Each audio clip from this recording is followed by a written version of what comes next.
Les contes de Grimm. Le vaillant petit tailleur.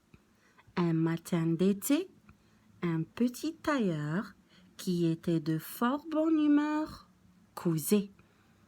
Une paysanne passa en criant de toute sa voix.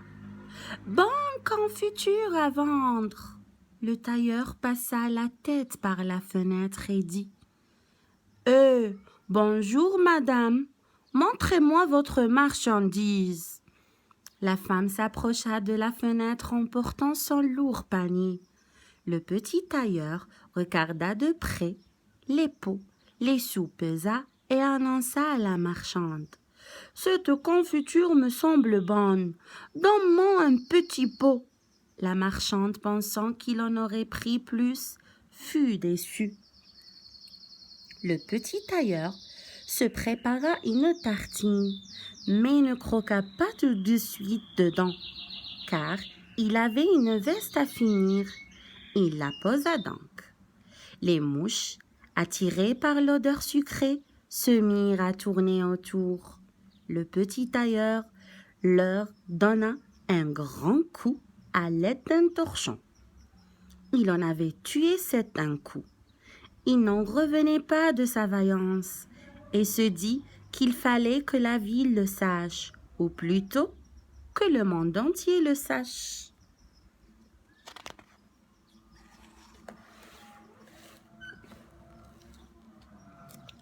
Le petit tailleur, après s'être cousu une ceinture avec brodé dessus, 7 d'un coup, décida de partir dans le monde. Il emporta un morceau de fromage, un petit oiseau trouvé dans les broussailles et les mit dans sa poche.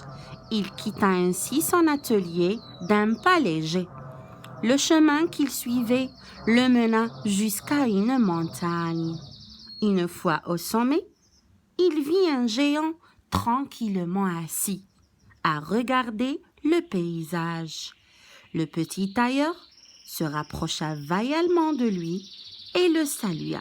« Bonjour, tu regardes aussi ce merveilleux paysage? Je vais justement traverser le vaste monde. Veux-tu venir avec moi ?» Le géant le regarda d'un air hautain et dit « Que me dis-tu, fripon ?» Le petit tailleur ne se démonta pas et lui répondit « Tu ne sais pas à quel homme tu as affaire ?» Il montra sa ceinture. Le géant lut 7 d'un coup et crut que le tailleur avait tué 7 hommes d'un coup. Il considéra un peu son jugement. Il voulut en avoir le cœur net. Il prit une pierre qu'il écrasa si fort que du jus en coula et dit au petit tailleur « Fais-en autant !» Le petit tailleur prit le fromage qu'il avait emporté et le serra si fort qu'il en coula du jus. Le géant n'en revenait pas.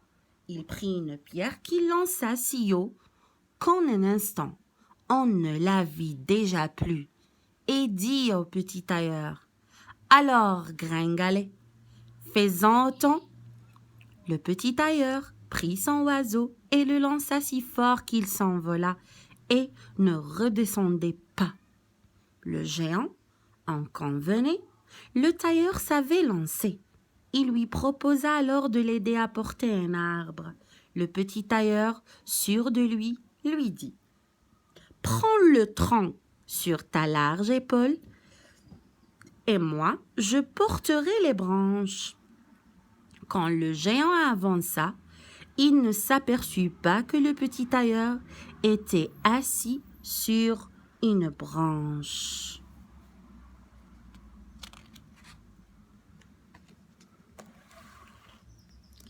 Le petit tailleur, tout joyeux, se mit à chanter. Le géant, lui, n'en pouvait plus, car il était bien le seul à tirer l'arbre, et dit au petit tailleur qu'il devait laisser l'arbre.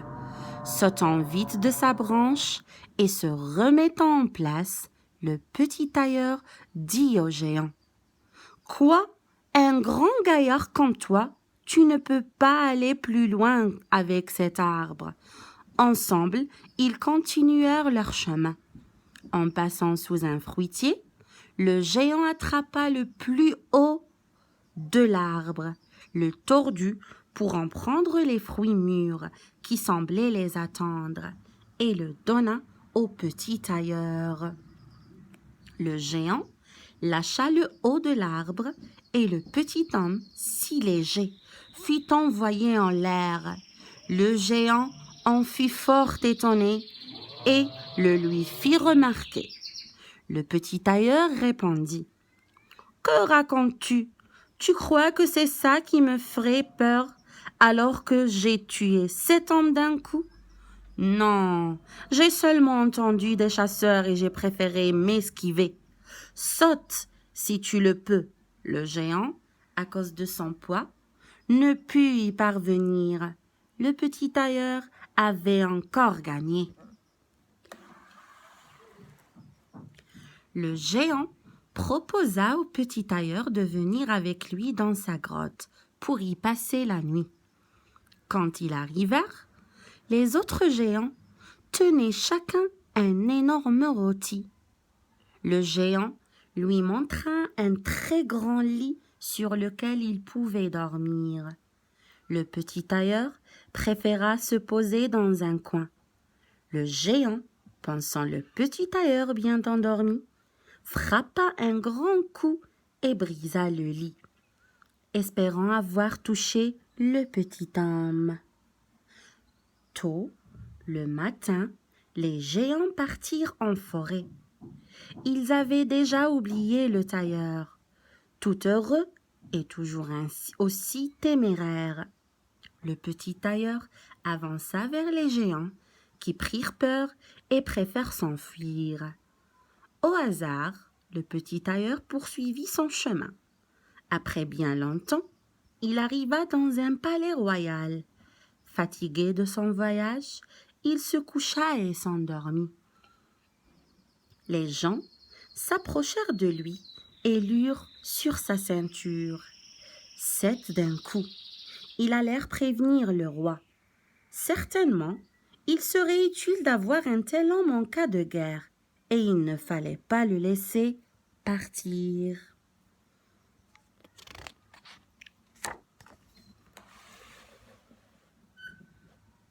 Le roi décida de lui offrir une fonction militaire. À son réveil, le tailleur dit justement qu'il était venu pour cela. On mit alors une demeure à sa disposition. Les gens de guerre n'aimaient pas beaucoup la venue de ce petit emportant. De peur d'être tués au cas où il se fâcherait avec lui, ils préfèrent aller voir le roi. « Nous ne pouvons rester avec un homme qui est capable de tuer ainsi. » Le roi, attristé de perdre autant d'hommes fidèles à cause d'un seul, n'osa cependant pas le dire au tailleur. De peur de perdre son trône, il eut alors l'idée de proposer au petit tailleur d'aller tuer 2 géants que personne ne pouvait approcher. Ils habitaient dans une profonde forêt. Si le tailleur réussissait cet exploit, le roi lui donnerait sa fille en mariage et la moitié de son royaume. Le petit tailleur accepta la proposition, mais refusa les 100 cavaliers que le roi venait de mettre à sa disposition. Un homme capable de tuer 7 hommes d'un coup n'a pas besoin d'aide pour en tuer 2. Le petit tailleur, une fois arrivé au bord de la forêt, demanda aux 100 cavaliers qui l'avaient suivi de l'attendre là. Il aperçut bientôt les 2 géants couchés sous un arbre.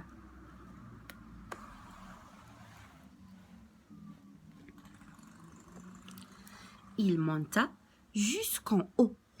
Après avoir rempli ses poches de cailloux, il fit en sorte de se placer juste au-dessus d'un des géants et laissa tomber un à un les cailloux.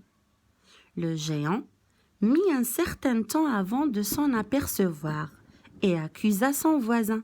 « Pourquoi me tapes-tu » L'autre répondit. « Mais tu rêves, je ne te frappe pas. » Le petit tailleur continua et ils finirent par se quereller.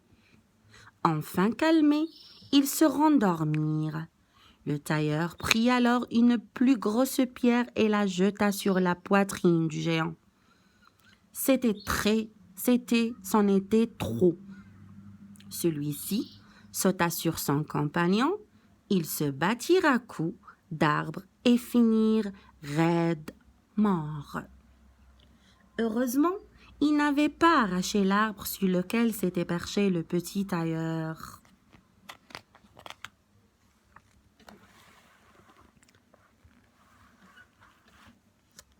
Le tailleur réclama alors au roi ce qui lui était dû.